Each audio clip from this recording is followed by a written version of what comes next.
Hello and welcome to the Brightside Global Trade TV show. We're now launching today two new channels. Our speaker channel for speakers who want to showcase their speaking capabilities. And Janice has reminded me about being a voice artist for those of you who are recording books and using your voices to read books, and artists as well.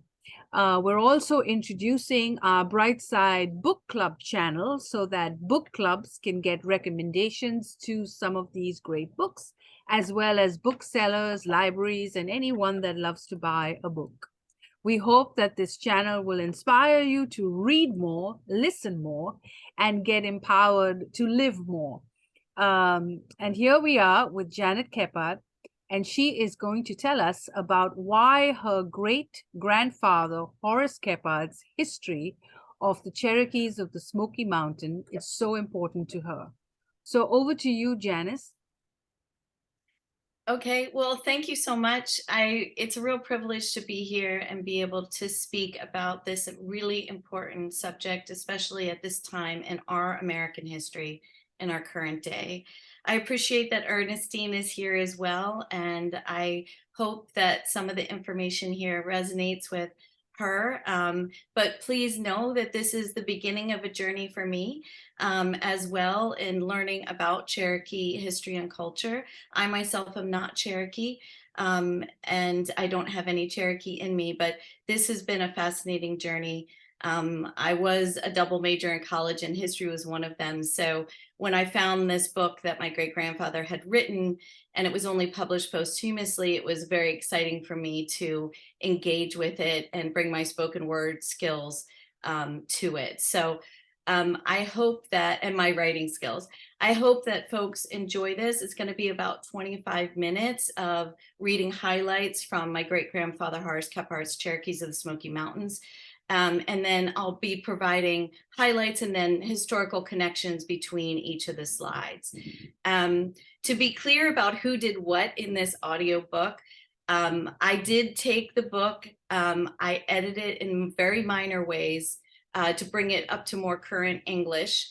I added chapter titles because it was published posthumously and it was 68 pages straight of text. I replaced the introduction and I wrote a new foreword and a new introduction based on all my studies of my great-grandfather and why he was credible to write this history, which I think is the most important piece. It's not about my grandfather, it's why he was credible to write this and the work that he did to try to be as historically accurate as he could in an area where there was no historical written word. Everybody's familiar with the Trail of Tears. They're not, how we got to the Trail of Tears is a different story altogether. And most people are not aware of the nuances and complexities that got there. I'm not going to be giving all of those here today. I'll be giving portions of it, basically just the highlights. When you see the images, for example, my background, which is also the cover of the book, comes from my great-grandfather's Horace Kephart's archive at the Hunter Library at Western Carolina University. There's a large archive there. There's also other images from the Tennessee State Archive as well, trying to keep this as historically accurate as I possibly can. So I'm going to speak a little bit about Qualla Boundary, which Ernestine had brought up earlier, which is where the current Cherokee Reservation is today, and how that came to be their land. Well, it was always their land, how they got it back. And then just a word about the Cherokees themselves, and then I'm going to move to reading excerpts of the text. I figured since this is an audiobook anyway, I might as well read excerpts of the text live. Let me start with sharing my screen. And okay, can everybody see that okay? Okay, is it big enough for everybody to see? Okay. All right, so let's see, let me go back. So what I wrote in the foreword about this book is, and the reason that I did it is because this project is about the possibility of bringing Cherokee history to a new generation. It is a history that requires full attention to begin to understand and embrace the beauty and intelligence of the Cherokee Nation that once occupied the entirety of the Smoky Mountain Range and its surrounding regions, and before it was marginalized by the Indian Removal Act of 1830 and the physical removal of the Cherokees that was carried out in 1838 by federal troops and exasperated by the state of Georgia.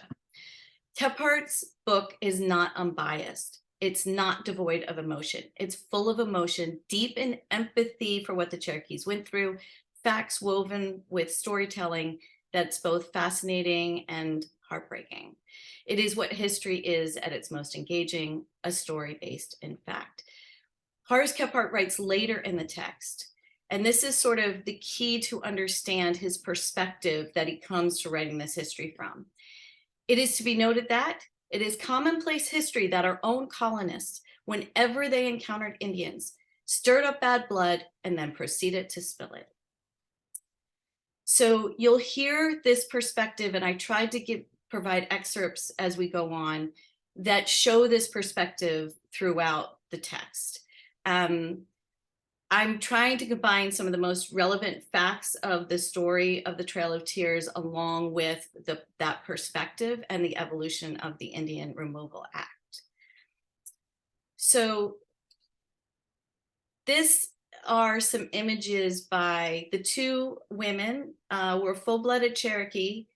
These were taken, Eastern Band Cherokee. These were taken by James Mooney. And the reason I included him is because my great-grandfather relied on his writings greatly when he wrote the history, especially when it got to the ins and outs of the Trail of Tears itself. James Mooney was an ethnologist with the US government, and he interviewed and archived through photograph the Cherokee Nation that had survived the Trail of Tears. Up in the right-hand corner, I know it's very small, but you'll see the area that is today Qualla Boundary, where the Cherokees have their reservation that Ernestine spoke of. And that is the area we're speaking of. Chief Yunaluska was the chief of that area at the time, before and during the Trail of Tears. But what he's most famous for is that he fought alongside Andrew Jackson, who becomes the nemesis of this story, fought alongside Andrew Jackson during the Battle of Horseshoe Bend during the War of 1812 and saved Andrew Jackson's life, which he later regretted because Andrew Jackson was the reason they lost their homeland. So Yunaluska actually survived the Trail of Tears, and he was one of the many Cherokees that came back once their land was regranted to them in Qualla Boundary. He actually came back from Oklahoma by foot with his family members back to Qualla Boundary and stayed there until he passed away right before the Civil War. So this brings us to who was the author. My great-grandfather, Horace Kephart, born right as the Civil War was starting. His father was the designated chaplain by President Grant of the Union Army. He was born in Iowa. He graduated college at 15. He did postgraduate studies at Boston College, Cornell University, and by 26 had masters from Yale University. He was quickly married. He had 6 children. He goes to Italy, becomes a curator of an ancient library, comes back, and he is elected to be the librarian of the largest library west of the Mississippi River in St. Louis, and he does that for 13 years. It starts to weigh on him. He starts disappearing into the Ozark Mountains. He starts drinking heavily, and he tries to commit suicide. At that point, his wife left with the 6 children. She goes back to the home of Cornell University in Ithaca, New York.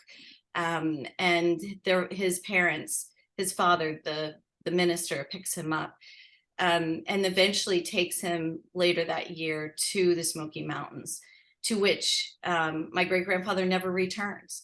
He lives there the rest of his life. He stays married. He very much loves his family, but he can't handle anything but being alone. And for the first 2 years, from 1904 to 1906, and you'll see this in the next slide, he lives on his own, solitary, on the steep stretches of the Smoky Mountains in an area that still to this day is very hard to get to. He hunts, he fishes, he supports himself as a survivalist. And during this time, he writes a tremendous amount. He later moves to Bryson City, North Carolina, continues writing. But Elizabeth had mentioned earlier the Boy Scout manual. That was Camping and Woodcraft. Camping and Woodcraft was the original Boy Scout manual. It was a bestseller in its day. Our Southern Highlanders, also a bestseller in its day. The only written text about the backwoodsmen that moved into the Smoky Mountains after the Cherokees were removed. And he also wrote this Cherokees of the Smoky Mountains, which was never published during his lifetime. During the time he was there, he constructed bullets, and the now famous Kephart knife. And the U.S. Geological Society during his lifetime asked him if he wanted a mountain named after him. And he chose a mountain that sits on the North Carolina, it's half North Carolina, half Tennessee. It's 7.5 miles just northwest of Qualla Boundary, where the Cherokees are today, 6,200 feet in height. I think it's like the 20th largest mountain in the Smokies. And he's known mostly as the pivotal founder of the Great Smoky National Park, which some of you may be aware is the first national park in the United States. And he really devised the lobbying, testified before Congress, and did other things to make sure that that happened. These are original photographs of him from the Hunter Library Archive. So from his journals, this is his writing. He got the date a little bit wrong on the bottom. I think he meant to write in August 1904 to August 20th, 1906. But this is the cabin he lived in Deep Creek. You can see how steep the side of that mountain is. And he actually provided the Cherokee name for the location. I'm not going to try to pronounce it, but Fish Monster Place. And Dick Creek. And these are other images of him during that time, obviously younger to older man as he lived the rest of his life, the next 30 years of his life in the Smokies. So now I'm going to move to actual Cherokee history. Oh, wait, I did want to read. Let me go back 1 second. This is important because I think this is a journal entry from his time in the Smokies. And I think it's important. It is legend that he was very good friends with Cherokees, that they very much respected him as a survivalist and his skills to be able to survive, and that he was very warm and welcoming, and he was welcomed by the Cherokees. I can't verify that. My family members tell me that, but that's what I understand. But he did write this, and this is about this time in Dick Creek. From the autumn of 1904 to the winter of 1906, I lived most of the time alone in a little cabin on the Carolina side of the Great Smoky Mountains, surrounded by one of the finest primeval forests in the world. A few neighbors were born backwoodsmen. Our manner of life was essentially unchanged from that of the old colonial frontier. We had for our neighbors the Eastern Band of Cherokees on the Oconaluftee. These Cherokees have by no means forgotten their arts. You may find them even now, slipping like shadows through the forest, killing small game with cane blowguns, much longer than themselves, and small arrows with thistledown in place of feathers. To one coming from the cities, it was a strange environment, almost as though I'd been carried back on wings of time, asleep and awakened in the 1700s. So we move on to Cherokee history. This image is from a map created in 1881 from the Tennessee State Archives that shows the designated cessations of land forced upon the Cherokees until removal. You see huge swatches of color there. My great-grandfather in the text describes the total territory as follows. In the southwestern corner of North Carolina is based a band of Cherokee Indians. For 40,000 years, their land once encompassed what is today nearly all of Kentucky, southern Ohio, much of West Virginia, western Virginia, and western North Carolina, half of northern South Carolina, northern Georgia, and northern Alabama, and 3/4 of eastern Tennessee. In the middle of this territory lay the vast stretches of the Great Smoky Mountains. By a strange streak of fate, they alone, of a once powerful tribe, have been left in possession of a fragment of their original realm.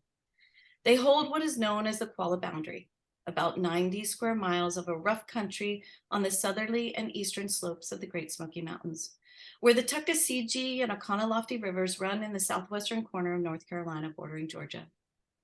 From time immemorial, this natural fastness of these mountains had been a refuge of their people in case of disaster. With the Appalachians as a center and stronghold, they spread over the adjoining lowlands in 7 of our present states. The original nucleus of the tribe in the south seems to have been the Kichwa settlement near the lower edge of what is now the Qualla boundary, adjoining the site of Bryson City, North Carolina. Their national capital was Echota, just above the mouth of the Tellico River in southwestern Tennessee. Speaking of the post-revolutionary time frame, and I should mention that all the titles that you see on the slides are titles of chapters from the book. So speaking of the post-revolutionary time frame and providing an example of the violence brought to the Cherokees, my great-grandfather writes this anecdote.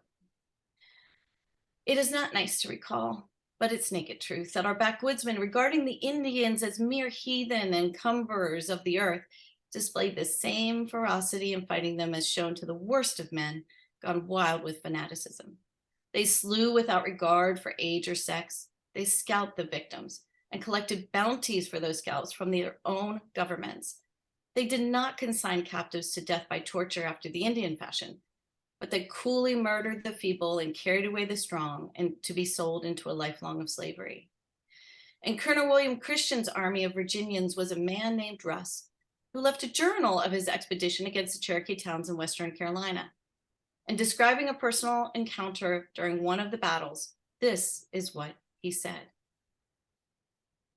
A stout Indian engaged a sturdy young white man who was a good bruiser and expert at gouging. After breaking their guns on each other, they laid hold of one another. When the cracker had his thumbs instantly in the fellow's eyes, who roared and cried, "Cannily," or enough in English. "Damn you," says the white man, "you can never have enough while you're alive." And he threw the Cherokee down, set his foot upon his head, and scalped him alive. Then took up one of the broken guns and knocked his brains out. Then Russ goes on to say this. It would have been fun if the white man had let the latter action alone, let the Cherokee have his brains, but send him home with his nightcap to tell his countrymen how he'd been treated.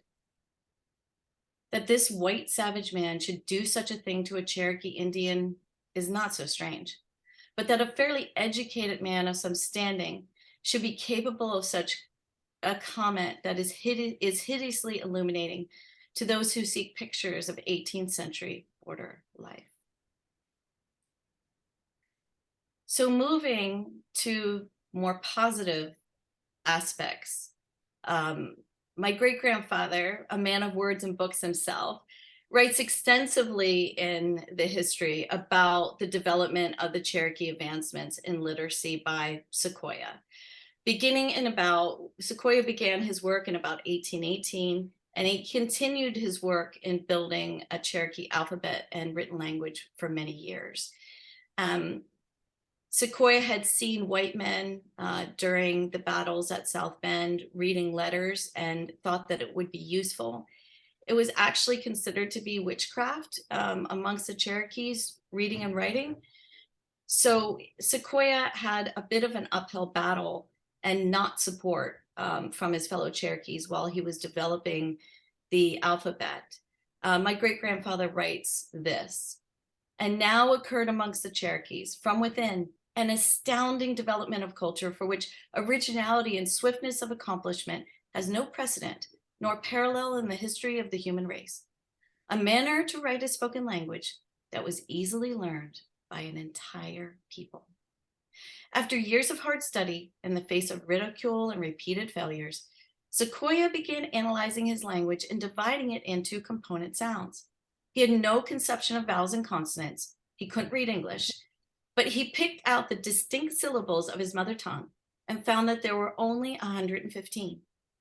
From an old spelling book, he took the English alphabet and numerals without the least idea of their sound or significance, and finding there were not enough characters for his purpose, he devised others of his own.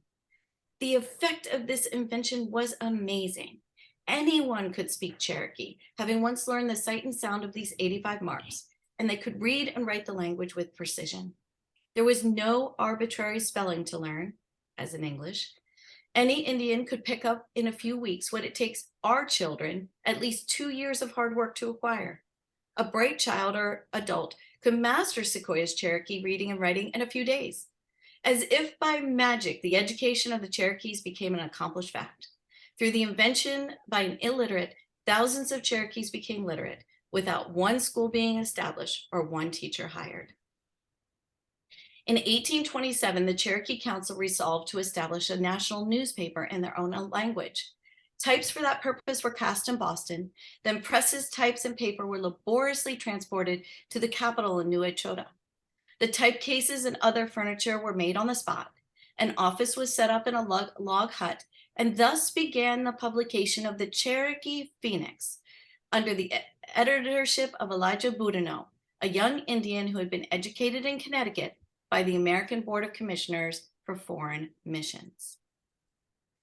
So not only do they establish a language, but on the back of that and the large cessations of land that were going to the colonists, the Cherokees establish a national government.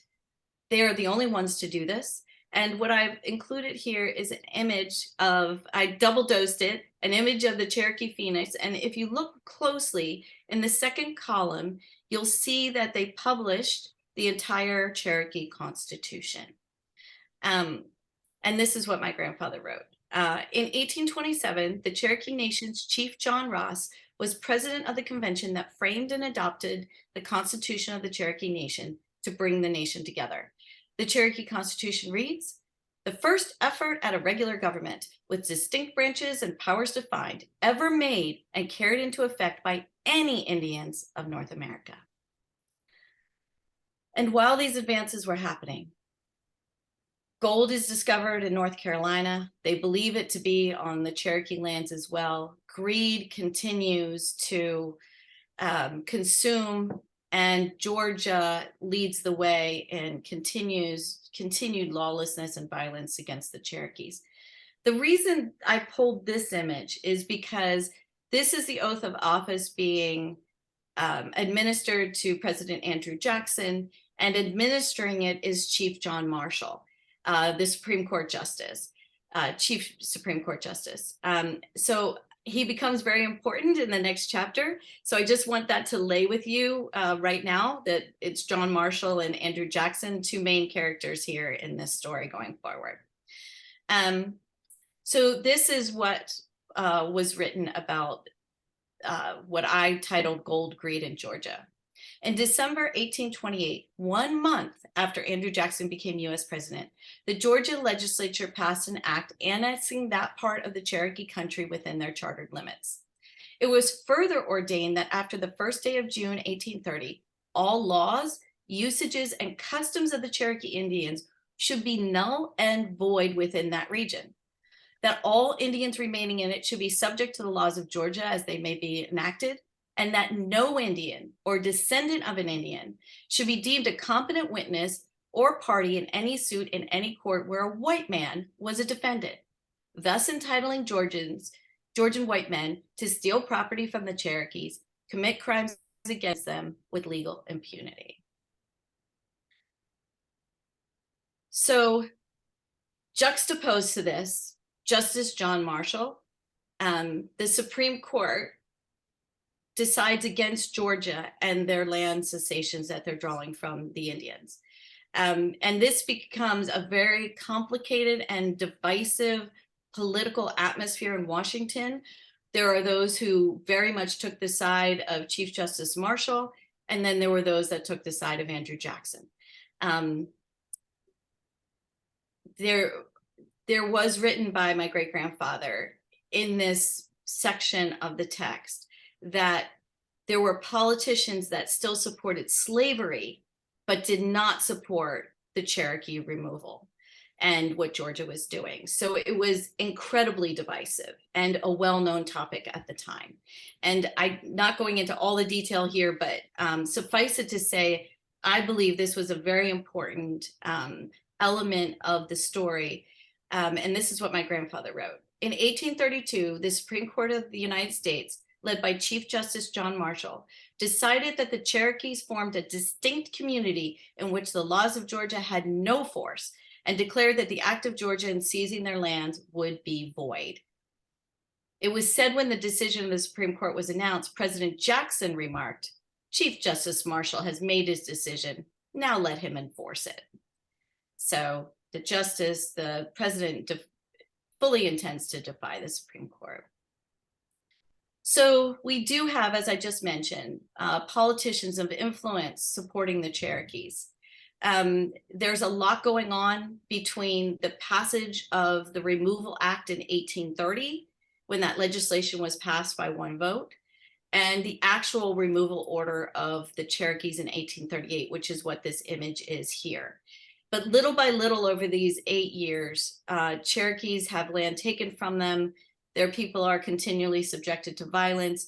And most importantly, there's this sham treaty that a few Indians, a few Cherokees agree to, like 300 out of the 16,000 in the population.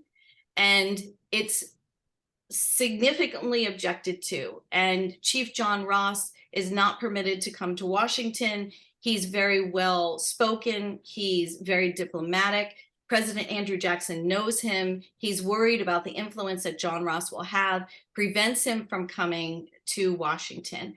Meanwhile, Congress is up in arms. You've got big names that some of you will know, like Daniel Webster and Henry Clay and Davy Crockett, who all announced their disgust with President Jackson at the sham treaty designed to force the Cherokees off their homeland. But the Georgians continue, and they have the support of President Jackson, and then his successor, Martin Van Buren, wants to side with the Cherokees a little bit more, but the Georgian governor threatens the president and gets his way. And this is what the text continues with. This is what my grandfather wrote. The outrageous injustice suffered by the Cherokees, without a retaliatory act on their part, excited the sympathy of decent people everywhere. And yet the so-called treaty, so infamously concocted and so brazenly sustained by the president, passed the Senate by a single solitary vote, enabling Jackson to declare its effect on May 23rd, 1836. The Indians were given 2 years from this date to which abandon their land of their ancestors and move 1,000 miles away to Western wilderness. So over the next months, years, over a quarter of the Cherokees of the 16,000 population die in the Trail of Tears. A few hundred flee to the highest peaks of the Smokies, refusing to leave. Many of those in the peaks of the Smokies, if you've been there, you'll know it's not a food source. There aren't many animals that can survive up there. There's not much plant and food, and it was not the time of year for any berries or other kinds of fruit, and there were too many Indians to even be supported. So there was this one chief. There are many stories from the Trail of Tears, but the one that's important for the establishment of Qualla Boundary and getting some of their land back revolved around a chief named Solly. He was also known as Charlie. He had been agreed to the Trail of Tears. He was with his family. The troops were treating his wife very badly. She dies on the trail. He makes a break for it with his family, his older sons and younger son, and they kill 2 federal troops and flee back into the mountains. General Scott, who was leading the federal troops at the time, had a bounty on Charlie's head. And there was an intermediary, his name was Colonel Thomas, who was best friends with, who was basically acting as a designated liaison between the Cherokees and General Scott during the Trail of Tears. General Scott sees an opportunity to get at the Cherokees who are in the Smokies and sort of maybe put an end to it, because he doesn't want to send his troops up into the high stretches of the Smokies. And he tells Colonel Thomas, if you can get Solly to surrender himself, then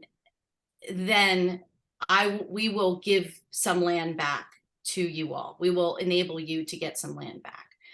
And so Chief Charlie was found up in the upper crags of the Smokies, told this, agreed to basically sacrifice himself along with his 2 older sons. He was shot and killed by Cherokees who were enslaved by the white troops. But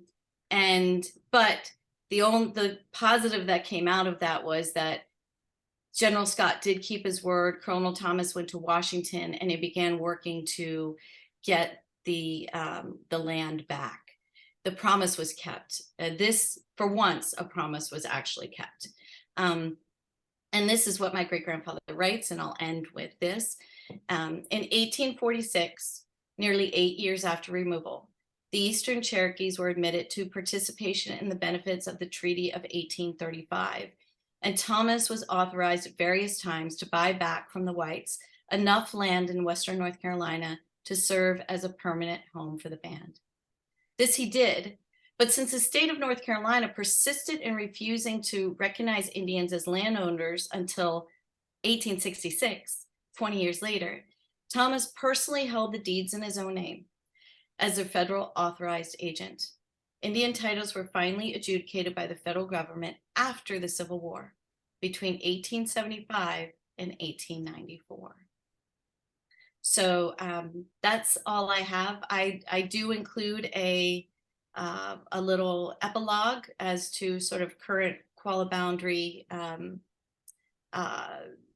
culture and activities at the end of the book, but that is the end of the presentation.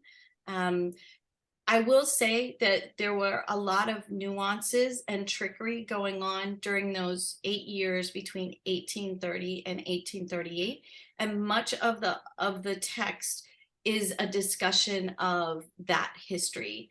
And I realize I didn't include very much of it here, but it is very much part of the story and of the book, of the history text. So thanks very much. That's what I've got. All right, all right, all right. Thank you for that, Janice. I appreciate your description. You can and, stop sharing. Yeah, yeah, that's yeah. good. Yeah, and we really want to thank you. I mean, there's so much text and content that we have so many questions. I'm going to open the floor up and let people who have questions ask their questions first. Any questions? Any questions? Only a comment that the United States has a lot of atoning to do. Yeah, I agree. A lot. And I mean, the impact on the on First Nations, just in terms of, you know, the diseases, the addictions issues, everything dates back to the Trail of Tears and the displacement. The trauma is being experienced till today. Yeah. Great comment. Appreciate that, Ramona. Yeah, there's much that needs to be discussed, an enormously amount of balance that needs to be brought to bear, and what it means for the future of a holistic culture here in America. I mean, and your grandfather sounds like he played a very pivotal part in, you know, the culturalizations of our communities. And you know, thank you for bringing this to bear, Yes. Janice. I really appreciate you being straight about it. And my goodness, oh man, this makes me ask so many new questions. I know. But you know, I mean, there's an enormous amount of content to hear. Now, there have been a couple of movies and books, movies primarily. As a matter of fact, a couple of Robert De Niro starred in a new movie with Leonardo DiCaprio, and it's in fact it toured the French film festival, Cannes Film Festival. I don't even know if I can think about that, but it's amazing. But these stories need to be brought to bear. As a matter of fact, DiCaprio did a previous version of this movie. Oh no, not this movie, but the storyline. So that, I mean, going back, as a matter of fact, who was that? Cheryl? Was it Cheryl? No. I'm just no. But any more questions? Any more questions? Yes, go ahead. Yeah, I just want to congratulate Janice and what I feel is an important work in the sense that documenting this material, I think, is an important step, maybe not for now, but even in the future of the United States, when it may come around that Native Americans are granted their original, their rights. So this book serves, I think, it's hard to, sometimes it's hard for an author to know exactly what happens to a work, And I think this has a lot of legs and a lot of life. So I want to congratulate Janice on that. I have a question. This material seems so much a part of you. What do you do? I mean, I know it's kind of an unfair question to ask a writer, but do you have any plans to continue this kind of work, or do you feel you'd like to do something different?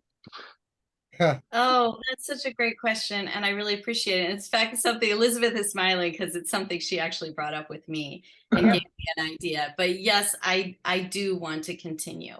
I feel very blessed that this happens to be sort of in my DNA, to explore this more. And I think that there are possibilities for lectures and learning.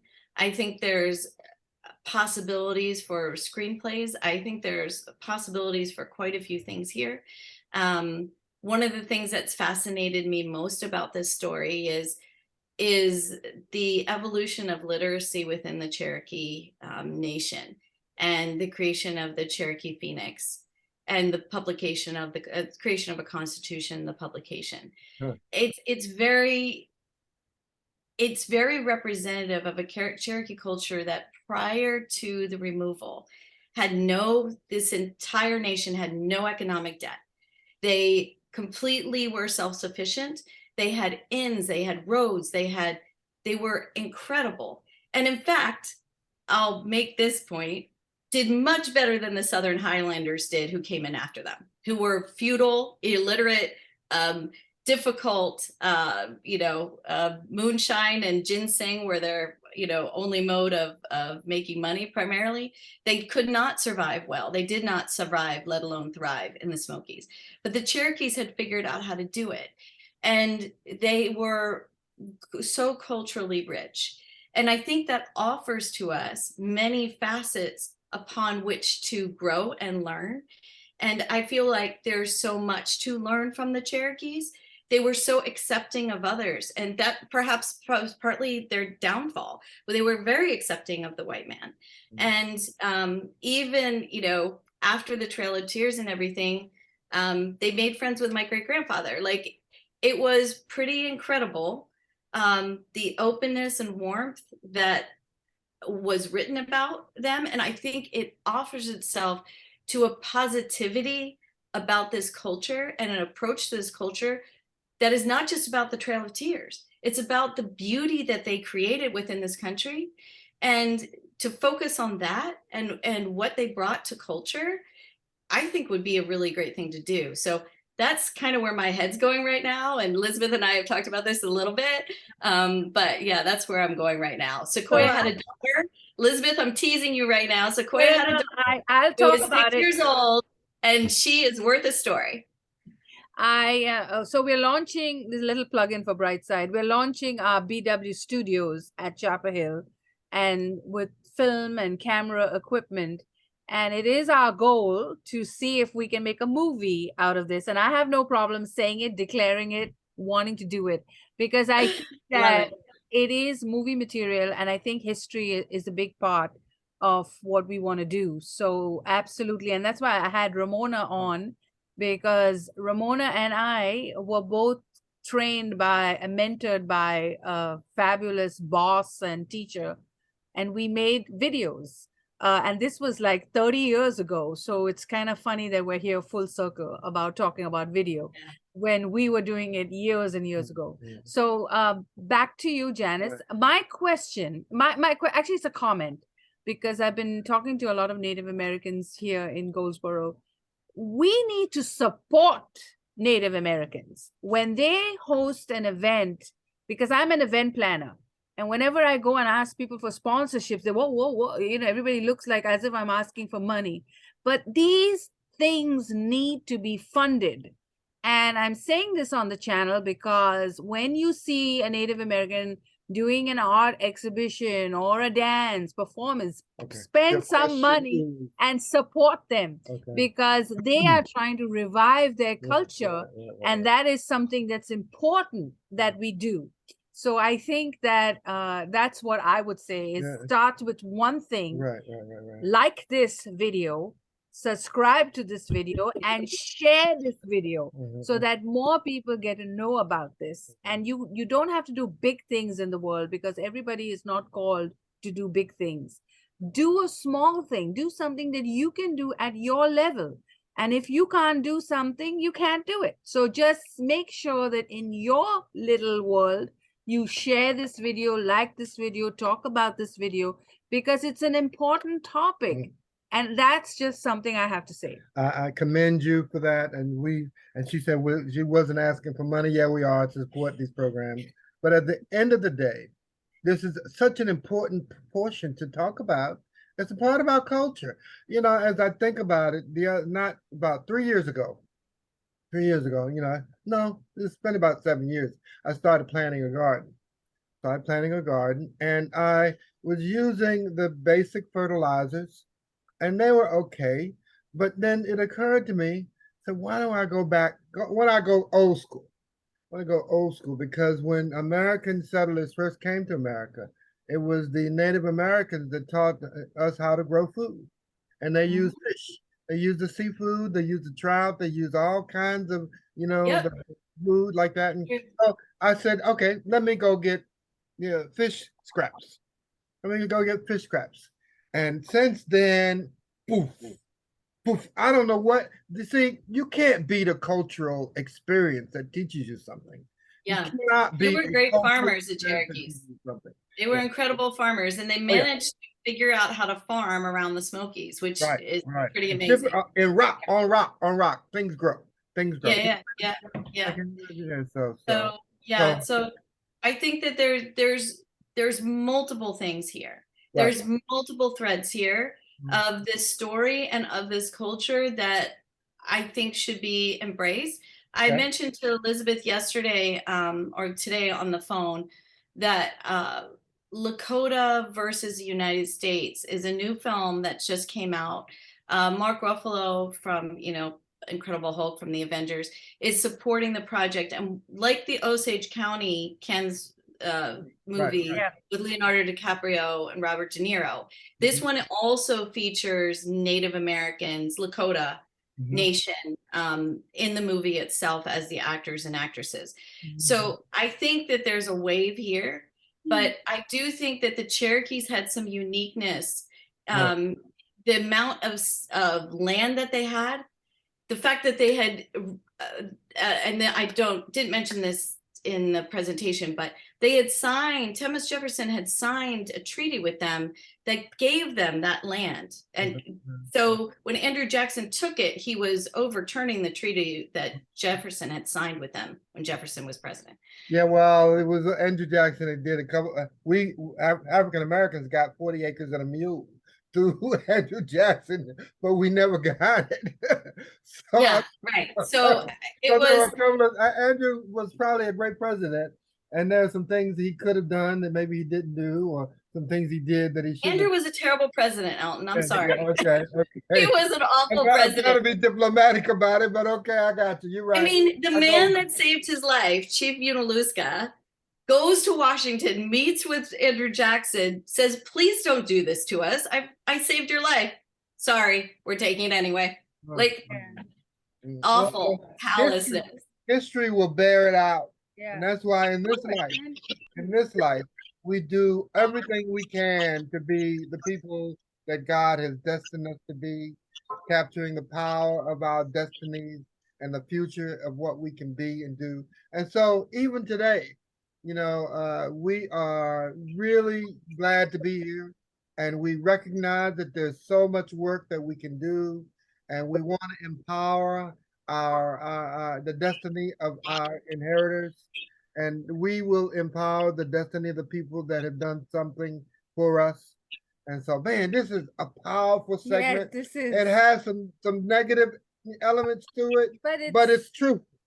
It's Yeah. truthful, and we will do everything that we can to inherit the truth, use the power from the truth for what we can be and do tomorrow. Yeah. You know, see, and I need you all to know this. Miss Wooden has a hand Okay, up. I need you all to know this, that we got power for tomorrow. Yes. Power for tomorrow. So, Miss Excuse me, Wooden, she has a question. Janice, do you have a copy of the book in front of you? The original book. Yeah. This is the original book. Oh, It was okay. just a pamphlet. It was just a Oh, pamphlet because it was published posthumously. It was Oh. not like, No, I mean camping and woodcraft and our Southern Highlanders did. No, I mean your book, the book you Oh, wrote. it's an ebook. Oh, I'm okay. trying to be environmentally friendly, so it's an ebook and it's an audiobook. It's on Amazon. Where It's on Amazon. If you go to JaniceKephartMusic.com and click on narration, all the links are there. You can also get it at your local library. It's in all the libraries as well. Could you say that again? Could you say, excuse me, could you say that again if I go Yeah, to... let me put it in the chat. I'll put it in the chat. While you're doing that, I just want to follow up on what Elizabeth Clare said about money, which so if Elizabeth Clare and her crew want to do a fundraiser for this, I'd be willing to, do my song and dance. Okay. To contribute like a fundraiser and get money, because you're going to need money to make a documentary. Yeah, Okay, I okay. agree. I All right, agree. that's a good. Okay. So You're first in the bucket. We'll put You're you first in the bucket. anytime, Yeah. I'll do. A fundraiser could be interesting with some of the figures you mentioned. Yeah. Nero and DiCaprio and that crew. Also, Janice, I want to tell you that the only work that I could think of that I know that could stand beside the work you're doing, and this is just maybe my memory, is a book called Son of the Morning Star, which was written by a West Coast writer, Avon Cannell Jr., which is the story of General Custer and the Battle of Bull Run and the Sioux Nation. So when you mentioned Scott, I think General Scott was also part of that. So, I mean, there's a little bit of an overlap there, and that work, your work stands beside that work, and that was written, at least 20, 30 years ago. Okay. And I haven't heard of anything in between, frankly. So yeah, my great-grandfather's work, I think I can date it to about 1917. I believe it was written during World War I from some of the commentary he has at the back of the book. That's when I think he wrote it. It wasn't published until 1936. I'm talking also about the work you're doing. Thank you. Well, even Cannell Jr. is a modern writer. I mean, you don't hear his name anymore, but in the day he was a very important fiction writer, or non-fiction writer, and he documented. The Son of the Morning Star was a great book. So anyway. Okay, I've written that down. Thanks for your support there, Anthony. Appreciate she has it. a question. Yeah, okay. Ernestine has a question. Yeah, go ahead. It's not a question. I'm asking her if she would research, because a lot has been done to help the Cherokee Indian reservation. And one is they have one of the better hospitals in America. Okay, we didn't know that. Okay. We didn't know that. Okay, very so good. If we could get her to include that. No, okay, I'm talking about hospitals. Okay. They have one of the better hospitals in America. Okay. And even if you are on the reservation and something happens to you, they will at least take you to the hospital to be checked out. But then the next day, you would have to be leaving. It's strictly for Cherokee Indians. Awesome. So what we're going to do is we're going to get in touch with you, Miss Wooten, and I want to go and visit this reservation, and maybe we can go together, Janice. Yeah. They also have a casino. Yes, I want a casino. But more importantly, they have Cherokee Museum. That's very improvements are being made all the time on the reservation. So Brightside Global Trade today, we're going to proclaim that we're going to include on a regular basis programming for discussions about Native Americans Yes. and the stories surrounding the heresies of that time. The movie that I was talking about, The Killers of the Flower Moon. Yeah. Killers of the That's Flower coming Moon. up this It fall. was filmed at it was previewed at the Cannes Film Festival. Robert De Niro, Leonardo DiCaprio, and Martin Scorsese were the primary producers. So these stories and times now, and even this story that we're talking about here, this is very Yes. okay. Proclamation again. This is an important time. It is. This is an important time It is. that you come to the full breadth and capture who you are as peoples and cultures. Yeah, and, this and is the power of the strength of that. this is making history every day. And Say, about having pain is what are we doing about? Yeah, go ahead, Miss Wooten. want to go on the reservation, you don't always have to go over the mountain. Okay. You can go around the mountain.